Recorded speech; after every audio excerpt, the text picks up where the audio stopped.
Mana shu narsa galagen teshishimizga yordam beradi desam ishonasizlarmi? Videoni ko'ringlar, hozir ko'rsataman sizlarga.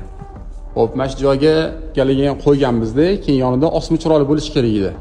Endi osma chiroq bo'lmayapti. Endi mana shu joylarga galagen qo'yib yuborishgan. Shuni qo'shib oladigan bo'ldi. Endi bu yerda profil reka borligini hisobiga tesha olmaymiz. Teshadigan bo'lsam bizga to'g'ri keladi. Buning uchun mana bu narsani metaliga qo'yib olamiz. Bu yerda profildan qilishga hozir tekshiramiz qanaqa chiqishini. Buni yo'q qo'yganmiz. Mana yonida knopkasini bosamizda, uni patolog ishab turib, mana bu yerda profili bor.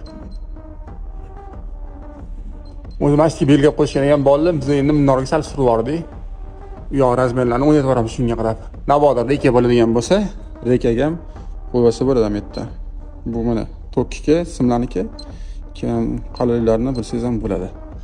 Mana shunaqa ishingizni oson bitirib olsangiz bo'ladi. Ortiqcha profillarni, rekalarni bizga yurmaysizlar. Bunaqa qiziqarli ma'lumotlar kerak bo'ladigan bo'lsa, bizga obuna bo'lishni unutmanglar.